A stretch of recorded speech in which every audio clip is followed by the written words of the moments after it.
চরণে আমার কোটি কোটি দণ্ডবত প্রণাম। 8ই পৌষ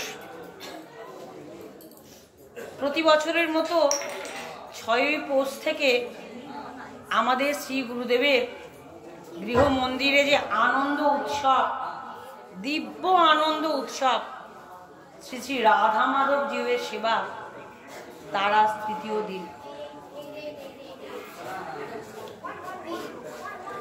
এক অপার্থিব আনন্দ রসে সকাল সন্ধে আমাদের অতিবাহিত হচ্ছে।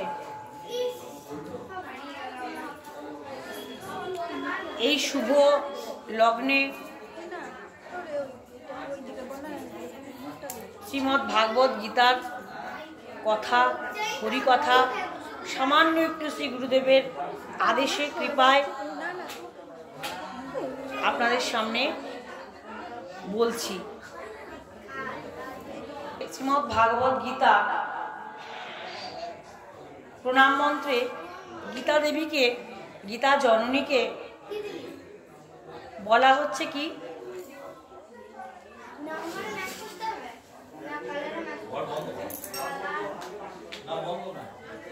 জ্ঞান ও ভক্তি মুক্তিদাত্রী। কিভাবে বলছেন, শুরু করছেন, শ্রীকৃষ্ণ হৃদয়ং গীতা সংসার মলনাশিনী জ্ঞানং ভক্তিং মুক্তিদাত্রী গীতা দেবীং নমস্তুতে। গীতা দেবীর, গীতা জননীর সমগ্র স্বরূপটি এই প্রণাম মন্ত্রে বর্ণনা করা হয়েছে। শ্রীকৃষ্ণ হৃদয়ং গীতা, ভাগবত গীতার মহিমা যখন আমরা পাঠ করি তখনও একটি কথা, যে শ্রীকৃষ্ণের স্বয়ং গোবিন্দের হৃদয় স্বরূপ, হৃদয় স্বরূপিণী এই গীতা জননী।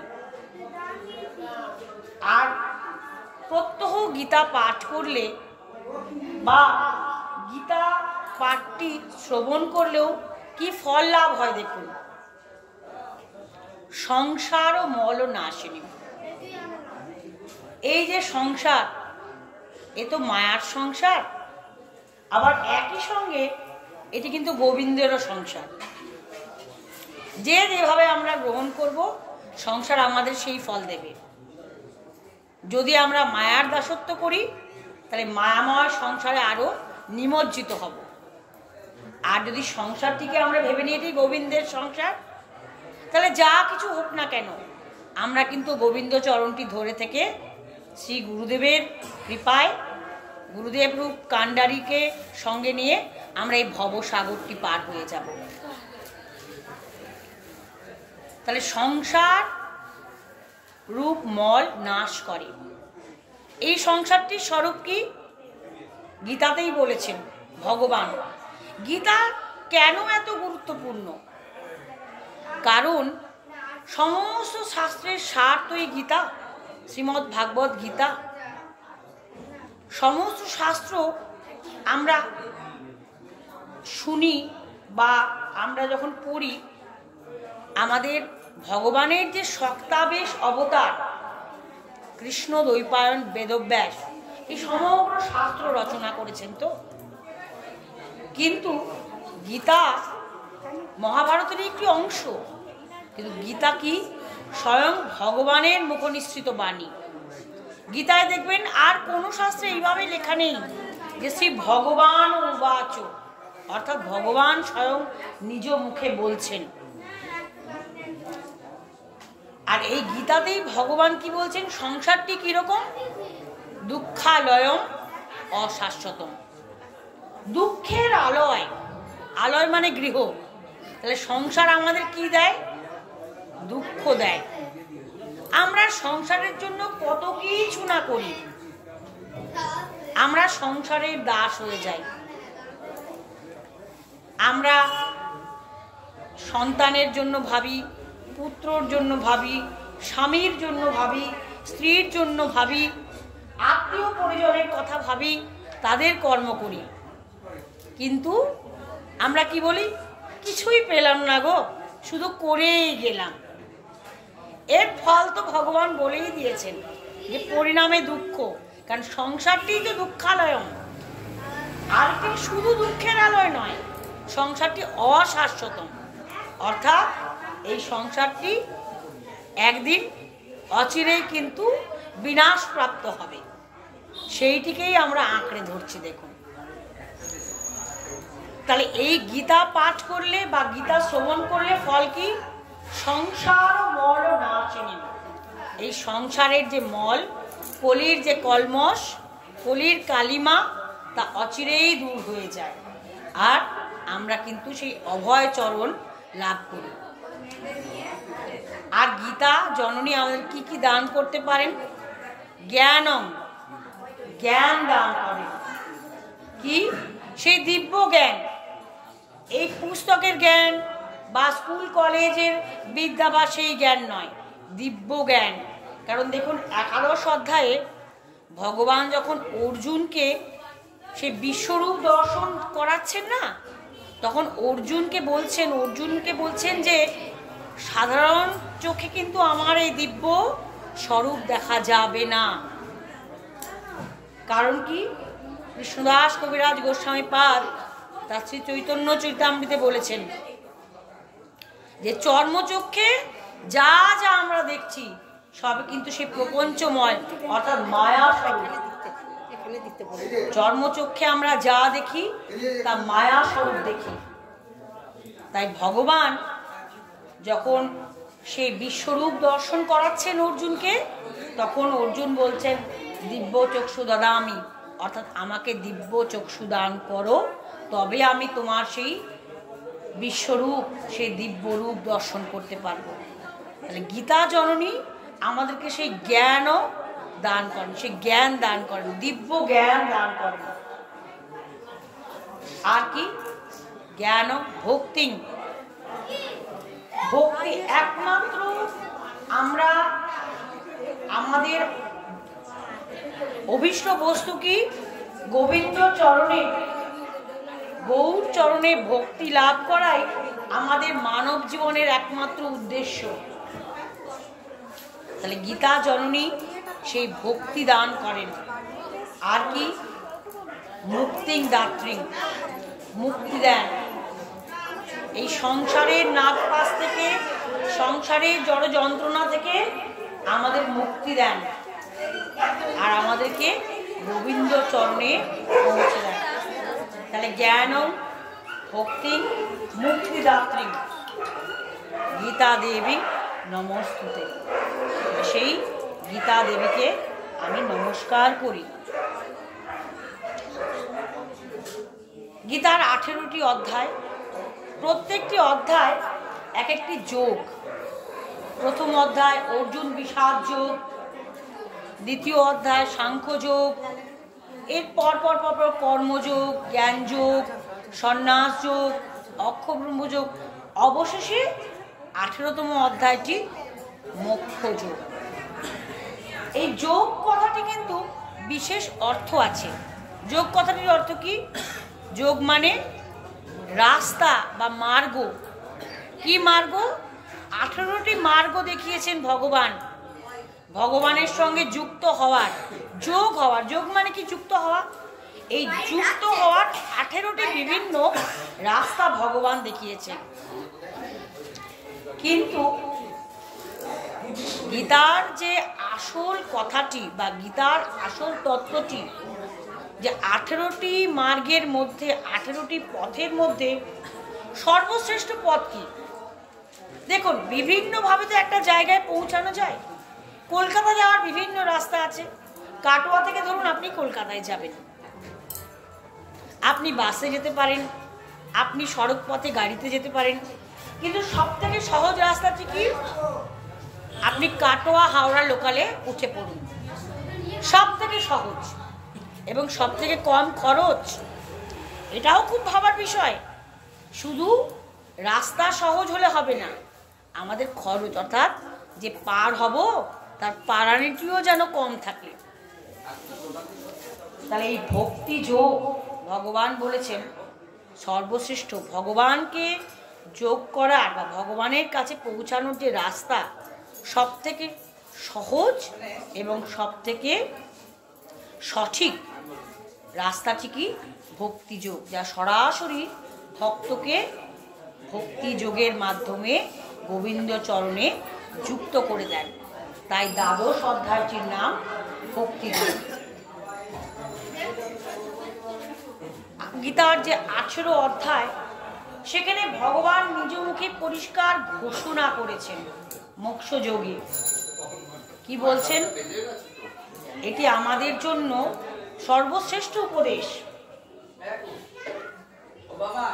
সর্বধর্মান পরিত্যাজ্য মামেকং শরণং ব্রজ অহং ত্বাং সর্বপাপেভ্যো মোক্ষয়িষ্যামি মা শুচো। অর্জুনকে ভগবান বলছেন, তো অর্জুন শুনছেন আর ভগবান বলছেন। আর কি অর্জুনের যা যা প্রশ্ন তাই কিন্তু আমাদের প্রশ্ন। তাই অর্জুনকে যা যা ভগবান বলছেন, যে যে উপদেশ দিচ্ছেন, তা কিন্তু ভগবান অর্জুনের মাধ্যমে আমাদেরকে দিচ্ছেন। তাই কি বলছেন ভগবান? সর্বধর্মান পরিত্যাজ্য, সকল ধর্ম পরিত্যাগ করো, মাম একম শরণং ব্রজ, একমাত্র তুমি আমার শরণ নাও। তাহলে কি হবে? অহং ত্বাং সর্বপাপেভ্যো। অহং মানে আমি, ভগবান নিজে প্রতিজ্ঞা করছেন। অহং মানে ভগবান নিজে বলছেন, আমি নিজে তোমাকে বলছি, তুমি সকল পাপ থেকে মুক্ত হবে। আর কি? মোক্ষের স্বামী, তুমি মোক্ষ লাভ করবে। মা শুচো, শোক করিও না। প্রথম অধ্যায়টি কি ছিল? অর্জুন বিষাদ যোগ, যেখানে অর্জুন বিষাদ প্রাপ্ত হয়েছেন, শোকে মুহ্যমান হয়ে যাচ্ছেন, যে সামনে এত স্বজন বন্ধু বান্ধব আত্মীয় গুরুবর্গ গুরুজনেরা, এদের সঙ্গে আমি যুদ্ধ করব কি করে? যুদ্ধ করে আমি কি পাবো? অতএব অর্জুন প্রথমেই তার গান্ডীব ধনু নামিয়ে রাখছেন এবং বলছেন, না না, আমি পারবো না। ভগবান তাকে এক একটি অধ্যায়ের মাধ্যমে শিক্ষা দিতে দিতে, উপদেশ দিতে দিতে মোক্ষযোগে একেবারে ভগবান যেন শপথ করে বলছেন যে অহং তাং সর্বপাপেভ্যো মোক্ষয়িষ্যামি মা শুচো। অর্জুন, তুমি শোক করো না, তুমি সকল বিষাদ, সকল শোক, সকল দ্বিধা দ্বন্দ্ব কাটিয়ে ওঠো। তুমি আমার শরণ নিয়েছো, তো তুমি সকল পাপ থেকে মুক্ত হবে আর তুমি মোক্ষ লাভ করবে। যখন গোলকের হরি বৃন্দাবনে রাস করছেন, সেই রাসের রাত্রির কথাই এই কথাটি, এই শ্লোকটি রাসে একেবারে পরিপূর্ণ রূপ নিয়েছে। ব্রজগোপীরা কি করছে? সকল কিছু ত্যাগ করেছে, সকল ধর্ম তারা ত্যাগ করেছে। কি কি? তাদের যে কুলধর্ম, শিলধর্ম, পাতিব্রত্য ধর্ম, নারীর যে সমস্ত ধর্ম, কুল ধর্ম, তারা সকলেই তো কুলবধূ। তারা গোবিন্দের কাছে যাওয়ার জন্য, তখন রাত হয়ে গিয়েছে, তখন রাসের বাঁশি যখন বেজে উঠেছে, তারা সেই তাদের কুল ধর্ম, তারা কোন কুলের রমণী, তারা কোন কুলের বধূ, তাদের আর মনে নাই। তারা সকলে গোবিন্দের উদ্দেশ্যে যাত্রা করেছে। কারণ কি? তারা তো ভক্ত, ভক্তের একটাই পথ, যত কিছু বাধা আসুক না কেন, ভক্ত কিন্তু ভগবানের দিকে হা নিতাই, হা গৌর, হা রাধা মাধব বলে ছুটে যাবেই। তাহলে তারা রাত হয়ে গিয়েছে, তারা গিয়েছে, তারা তাদের বেশভূষার দিকে নজর নেই, তারা পায়ের আলতা চোখে পড়ছে, তারা চোখের কাজল পায়ে লাগিয়েছে, এইভাবে তারা গোবিন্দের দিকে এগিয়ে যাচ্ছে। তাই ভগবান বলছেন সর্বধর্মান পরিত্যাজ্য মাম একং শরণং ব্রজ, একমাত্র আমার শরণ নাও। মাম একং, একমাত্র তুমি আমার শরণ গ্রহণ করো, আমি তোমার সকল পাপ দূরীভূত করব আর তুমি অচিরেই মোক্ষ লাভ করবে। মা শুচো, শোক করিও না। অর্জুনের মাধ্যমে অর্জুনের যে শোক হয়েছিল, বিষাদ হয়েছিল, তা দূরীভূত করলেন ভগবান, এবং তিনি আমাদের কাছে প্রতিশ্রুতিবদ্ধ হলেন। আর এই দ্বাদশ অধ্যায় যে ভক্তিযোগ, একমাত্র যোগ যা অনায়াসে ভক্তকে ভগবানের সঙ্গে যুক্ত করে, তা হচ্ছে ভক্তিযোগ। সেখানে অর্জুন বিভিন্ন অধ্যায়ে ভগবান অর্জুনকে নানা রকম পথের সন্ধান দিয়েছেন। তো কর্ম করতে বলছেন, আবার সন্ন্যাস ধর্মের কথা বলছেন, জ্ঞান যোগের কথা বলছেন। তাই অর্জুন এখানে দ্বাদশ অধ্যায়ে বলছেন, ভগবান আমাকে পরিষ্কার করে বলো তো যে আমি কি করব? আমি ব্রহ্মের উপাসনা করব, আমি জ্ঞানীর মতো ব্রহ্মের উপাসনা করব, নাকি আমি তোমার সাকার রূপের আরাধনা করব? প্রথমেই জিজ্ঞেস করছেন, এবং সতত যুক্তা ইয়ে ভক্তাস্তাং পর্যুপাসতে যে চ অপি অক্ষরম অব্যক্তম তেই সাংখ্যে যোগবিত্তমা। অর্থাৎ আমাকে তুমি সঠিক পথ বলো, যে জ্ঞানীর মতো আমি নিরাকার ব্রহ্মের উপাসনা করব, যোগীর মতো আমি পরমাত্মার উপাসনা করব, নাকি আমি সেই তোমার যে দ্বিভুজ মুরলীধর রূপ, সাকার দ্বিভুজ মুরলীধর মনোহর রূপ, তার উপাসনা করব। তখন ভগবান কি বলছেন, যে সব কিছুর মধ্যেই কিন্তু তুমি আমাকে লাভ করতে পারবে। তুমি ব্রহ্মের উপাসনাই করো বা তুমি পরমাত্মার উপাসনাই করো, তাতেও কিন্তু আমাকেই লাভ করবে। কিন্তু ব্রহ্মের উপাসনা অত্যন্ত কঠিন, কারণ যখন আপনার সামনে নিরাকার, তখন কিন্তু কোনো কিছুর থেকে মনঃসংযোগ করা খুব কঠিন হয়ে পড়ে। যেমন বাবা বারবার কাছে বলেন শ্রী গুরুদেব, যে একটা নৃত্যশিল্পী উদয়শঙ্কর, তাকে যখন আপনারা ঘুমন্ত অবস্থায় দেখবেন, তার সঠিক স্বরূপ বুঝতে পারবেন না। যখন ঘুমন্ত, সেটা যেন জ্ঞানী ব্রহ্ম দর্শনের মতো। তিনি যখন তার বৈঠকখানায় ছাত্রছাত্রীদের নৃত্য শেখান, সেটা যেন যোগী পরমাত্মা দর্শনের মতো, আংশিক দর্শন হতো। কিন্তু যখন মঞ্চে নৃত্যরত উদয়শঙ্করকে আমরা দর্শন করি, তার সেই অপূর্ব নটরাজ নৃত্য দর্শন করি, তখন কিন্তু সেটা হচ্ছে আমাদের দ্বিভুজ মুরলীধরকে যেমন আমরা সামনে দেখি, বাঁশি হাতে, পাশে রাধারানী রয়ে, তার যে পূর্ণাঙ্গ যে যুগল রূপ, সেই রূপ হচ্ছে আমাদের পরিপূর্ণ রূপ। আমরা সামনে চোখ খুলে এখন আপনারা রাধা মাধব দর্শন করছেন, আর যখন গুরু মন্ত্র নিরজনে বসে জপ করবেন, তখন চোখের সামনে সেই স্বরূপটি ভেসে উঠবে। তাই ভক্তিযোগ বা সাকার উপাসনাই হচ্ছে শ্রেষ্ঠ উপাসনা। ভগবান কি বলছেন, যে তমক্ষর নির্দেশং ব্যক্তং পর্যুপাসতে সর্বত্র গম চিন্তন্তম কূটস্থম অচলং ধ্রুবম, কিন্তু ক্লেশ অধিকতর তেষাং ব্যক্ত চেতসাম অব্যক্তাই গতির দুঃখম দেহদ্বিবাসম। তুমি ব্রহ্মের উপাসনা করলেও আমাকে প্রাপ্ত হবে, কিন্তু অধিক ক্লেশ লাভ করবে, অধিক ক্লেশ হবে তোমার, কারণ ব্রহ্ম উপাসনা কঠিন, সেখানে মনোসংযোগ করা কঠিন। তাই পার হতে চাও, তাহলে ভক্তি যোগে আমার সঙ্গে ভগবানের সঙ্গে সংযুক্ত হওয়ার রাস্তা অচিরেই কিন্তু ধরে নাও। এই একমাত্র ভক্তি যোগ ভক্তকে অচিরেই ভগবানের সঙ্গে সংযুক্ত করতে পারে। সেই ভক্তি যোগের একমাত্র উপায় যে ভক্তি যোগ, সেই ভক্তকে কিছু কিছু গুণাবলী অর্জন করতে হবে। ভক্তের স্বরূপটিও কিন্তু একাধারে দ্বাদশ অধ্যায়ে ভগবান আমাদেরকে বলেছেন।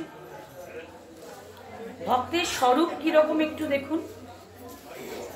ভক্ত হবে, এই 13তম শ্লোক থেকে 20তম শ্লোকে ভগবান ভক্তের স্বরূপগুলি বর্ণনা করেছেন। অদ্দেষ্টা সর্বভূতানাং মৈত্র করুণ এবচ নির্মম নিরহংকার সমস দুঃখ সুখক্ষমী। সন্তুষ্ট সন্তং যোগী যথার্থা দৃঢ় নিশ্চয় মর্যাদপ্রত মনে বুদ্ধিও মদ ভক্ত সমেত প্রিয়। সেই ভক্ত আমার প্রিয়, ভগবানের প্রিয়।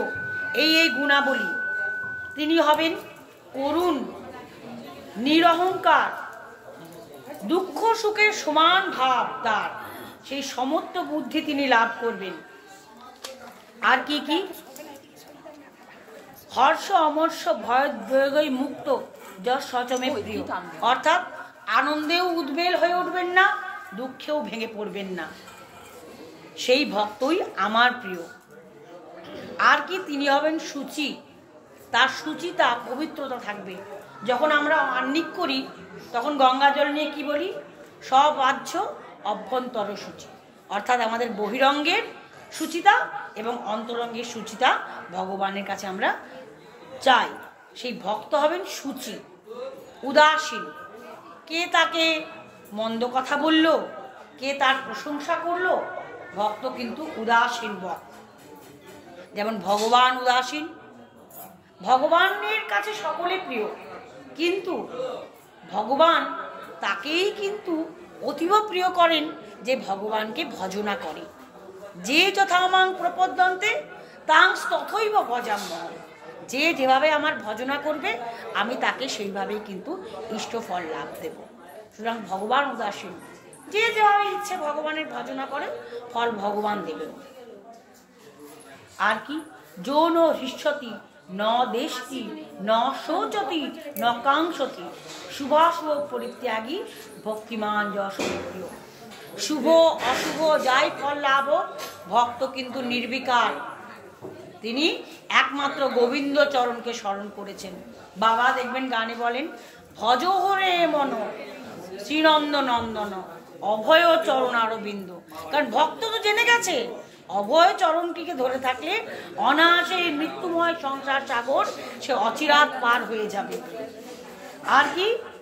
সম শত্রু চ মিত্রে চ তথা মানব মানব শীতোষ্ণ সুখ দুঃখে সম সঙ্গ বিবর্জিত তুল্য নিন্দা স্তুতির মৌনী সন্তুষ্ট যেন কেনচিত অনিকৃত স্থিরমতি ভক্তিমান মে প্রিয় নর।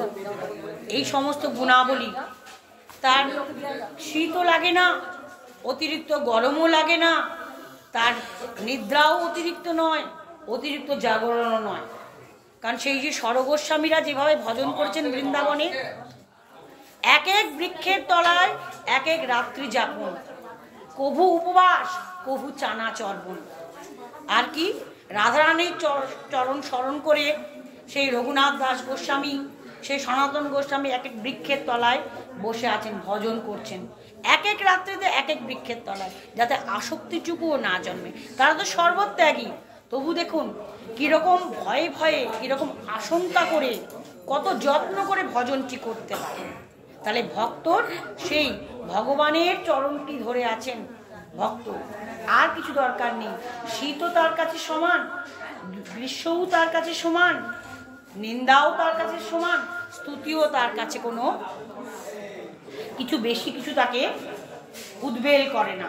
তিনি সন্তুষ্ট, তিনি সন্তুষ্ট, সমাহিত। এটি হচ্ছে ভক্তের লক্ষণ, এটি হচ্ছে ব্রাহ্মী স্থিতি। দ্বিতীয় অধ্যায় যে ব্রাহ্মী স্থিতির কথা বলছেন সাংখ্যযোগে, এটি ব্রাহ্মী স্থিতি, এটি ভক্তের লক্ষণ। এবং তিনি সমদর্শন, ব্রাহ্মণ চণ্ডাল কুকুরাদি সকলকে সমান চোখে দেখছেন, এবং সর্বত্র তিনি যাহা যাহা নেত্রপুরে তাহা তাহা ভক্তের গোবিন্দ স্ফুরে, তার সর্বত্র গোবিন্দ স্ফুরণ হচ্ছে। এটিই ভক্তের লক্ষণ, এটিই ভক্তিযোগ।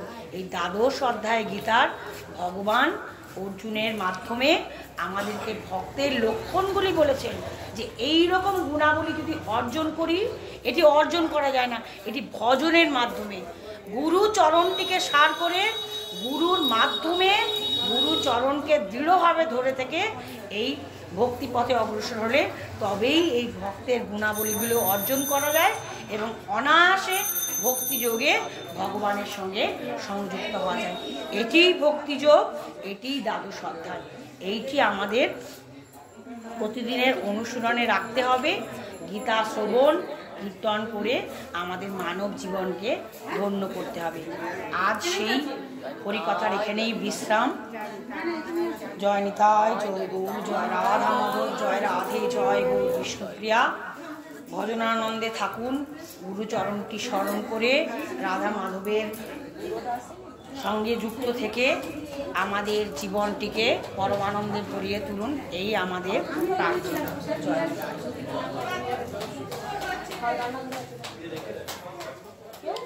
সবই গুরুদেবের কৃপা, গুরুদেবের কৃপা।